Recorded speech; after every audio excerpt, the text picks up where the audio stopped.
This is the most iconic scene in one of the most iconic movies of all time, Psycho. And this?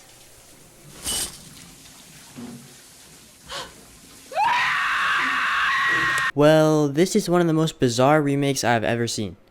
Because rather than taking the idea of the original Psycho and turning it into a movie of his own, director Gus Van Sant decided to do something that no other filmmaker had ever done at the time, which was to recreate an entire movie shot for shot. And when I say shot for shot, I mean that almost every aspect of this movie is essentially a one-for-one replica of the original.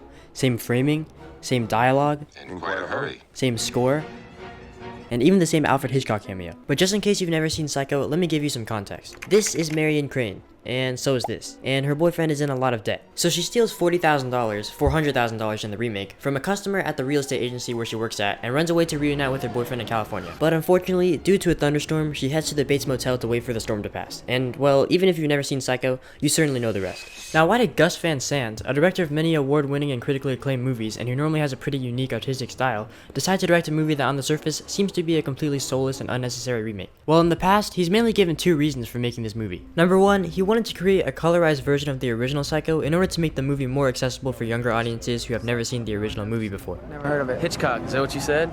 I never heard of the man. To have a reason to really be remaking a film, it's like that was one of the reasons. Right. Of like, well, people haven't necessarily seen it, even though it's very iconographic. Right. I never had. I saw it the night before I met you. Yeah. And number two, Van Sant sort of used this movie as an experiment. He wanted to see if it was even possible to copy a film scene for scene, and while filming the movie, he realized that this just wasn't possible because there are too many variables involved in making a movie to make a one-for-one recreation of it. And while I don't think that Gus Van Sant's Psycho remake is as pointless as some other shot-for-shot remakes out there, I honestly don't really agree with much of the logic that Van Sant uses in favor of this remake. So today, I want to go over this 1998 remake to see what exactly went wrong and whether this movie deserves its reputation as one of the worst remakes of all time. Now to start with, I think my main issue with this remake is that it's just not really clear what exactly it wants to be. And what I mean by this is, Gus Van Sant stated that he partially made this movie in order to make Psycho more accessible to younger audiences, which explains why he did things like colorizing the movie, making it take place in 1998, and including this line. Let me get my Walkman.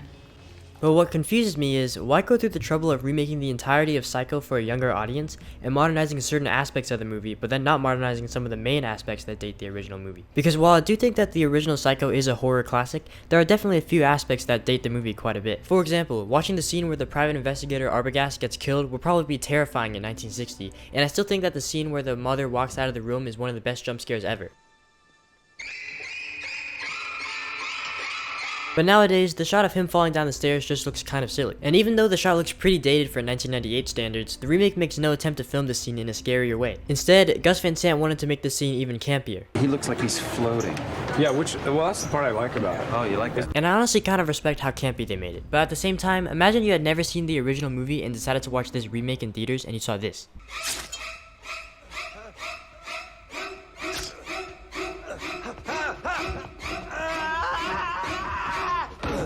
Dude, Gus, what is even happening on my screen right now? And where did the dang cow come from? And here's my problem with this movie. The purpose of this remake is, in my eyes, contradictory. On one hand, its purpose is to reintroduce an iconic movie to a younger audience, but on the other hand, this remake recreates the original movie in a much campier way. Because you don't have the guts. Shut up!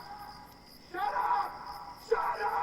And this campiness could only be appreciated if you've seen the original movie, but at the same time, the campiness would also likely deter any first-time viewers of Psycho from ever watching the original, because this movie makes the original look kind of bad. Which leaves me wondering who this movie was really made for, and I struggle to find a reason to watch this movie over the original Psycho. And speaking of reasons why the original Psycho is better, another problem I have with this remake is just that the performances in this movie are not as compelling as in the original movie. The prime example of this being Vince Vaughn's performance as Norman Bates compared to Anthony Perkins' performance. Because where Perkins adds this level of friendliness to Norman Bates that gives him a sense of charm and likability before slowly amping up the craziness as the movie progresses, Vince Vaughn is kind of just creepy from the beginning and doesn't have the same charm that Perkins brings to the role. Like for example, pay attention to the way that Anthony Perkins delivers this line about Norman Bates' hobby of taxidermy. I don't really know anything about birds.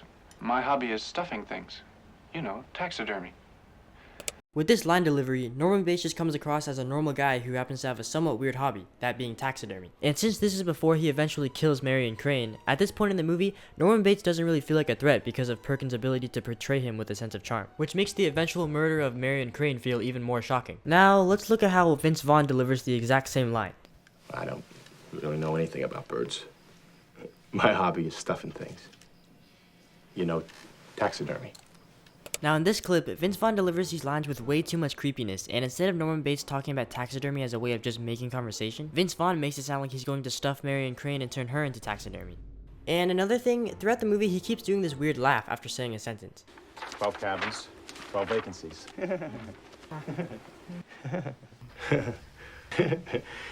I'm not really sure who instructed him to do that, but I just found it kind of weird. And while it probably was intentional for his performance to be a little campy, honestly, I just don't think that Vince Vaughn was the right actor for this role. I don't think that Vince Vaughn's acting style really suits a movie like this, even if this movie is supposed to be deliberately a little more comedic than the original Psycho.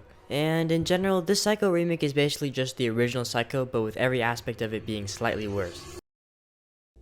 And in theory, making a shot-for-shot remake to see how close you could really recreate a movie could be an interesting concept, but in practice, it's no surprise that audiences weren't willing to sit through a slightly worse rendition of a movie released nearly 40 years ago. But here's the thing, while I didn't personally enjoy watching the Psycho remake, I think it's a very interesting experiment, and unlike a lot of people, I wouldn't necessarily call it a pointless movie either. Because at the end of the day, this movie and its failure to perform both critically and financially demonstrated to studios that making a remake without changing or improving upon the original movie in any significant way won't lead to very much success.